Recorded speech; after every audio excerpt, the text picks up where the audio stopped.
कि जब से ये डिजिटल युग आया है और नई पीढ़ी आई है तो गांधी को लेकर के तरह तरह की अफवाहें फैलाई गई हैं और गांधी वर्सेस भगत सिंह भी खड़ा किया गया है। ये पूरा डिजिटल जो वर्ल्ड है इसके अंदर हम सब लोग एल्गोरिथम के कैदी हो गए हैं। गांधी को लोग जो डिसलाइक करते हैं, क्या एक कारण है कि उन्होंने गांधी को इतना पढ़ा नहीं? कि ये तो समस्या कुछ स्टेट की भी है, कुछ हमारे सिलेबसेस की समस्या है।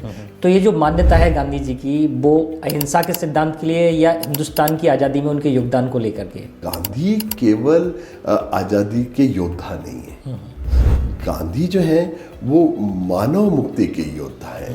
क्योंकि गांधी केवल भारत के नायक नहीं, गांधी मानवता के नायक है। गांधी ने भगत सिंह, सुखदेव, राजगुरु जो तीनों की फांसी होनी थी उसको रुकवाने के लिए कोई कोशिश नहीं की। गांधी की अपनी सीमाएं थी, गांधी कोई सॉवरेन स्टेट को रिप्रेजेंट नहीं कर रहे थे, गांधी केवल एक आंदोलन के नेता थे। लेकिन लोगों का मानना है कि गांधी चाहते तो उनकी फांसी को रुकवा सकते थे। तो गांधी चाहते तो तभी देश को आज़ाद क्यों नहीं करवा सकते थे? कई लोग ये भी तर्क देते हैं कि उस समय यदि भगत सिंह की फांसी रुक जाती तो गांधी से भी ज़्यादा पॉपुलर हो जाते और गांधी से भी ज़्यादा बड़ा उनका योगदान होता, तो शायद ये भी एक कारण हो सकता है। भगत सिंह की क्रांतिकारिता, भगत सिंह की प्रतिभा, वो निस्संदेह बहुत, भगत सिंह की प्रतिभा में कोई कमजोरी नहीं थी, बट गांधी गांधी है, भगत सिंह है। गांधी जी पर दूसरा जो बड़ा आरोप लगता है वो ये है कि उन्होंने भारत और पाकिस्तान का बंटवारा करवा दिया। गांधी ने तो ये कहा था कि पाकिस्तान मेरी लाश पे बनेगा। हिंसा का स्तर इतना ज़्यादा व्यापक था कि अंत में वल्लभ भाई पटेल ने एक बात कही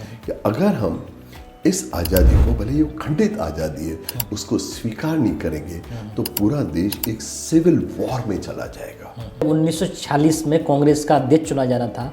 15 में से 12 प्रांतीय कमेटियों ने सरदार पटेल को अपना नेता चुना और 3 थी, उन्होंने भी नेहरू को नहीं चुना, लेकिन उसके बावजूद भी उन्होंने सरदार पटेल से अपना नॉमिनेशन वापस करवाया और नेहरू को प्रधानमंत्री चुना। पटेल और गांधी की उम्र के अंदर केवल कुछ महीनों का ही अंतर था, तो गांधी के समवयस्क थे। और नेहरू कितने छोटे थे गांधी से? वो गांधी से लगभग 20 ईयर्स छोटे थे, 20 साल छोटे। कि अगर नेहरू सत्ता में आते हैं तो 20 ईयर्स या 12 ईयर या 15 ईयर इस देश को लीड करेंगे, और ये हुआ भी। 1950 में पटेल का निधन हो गया। महात्मा गांधी को राष्ट्रपिता कहने को लेकर भी विवाद होता है। लोग कहते हैं कि भारत माता है और भारत माता का कोई पिता कैसे हो सकता है, राष्ट्र का कोई पिता कैसे हो सकता है? सच बात है कि राष्ट्र का कोई पिता नहीं होता, इसमें कोई संदेह नहीं है। जिन लोगों ने इस राष्ट्रवाद की अवधारणा को डेवलप किया उन्हें वहाँ का राष्ट्र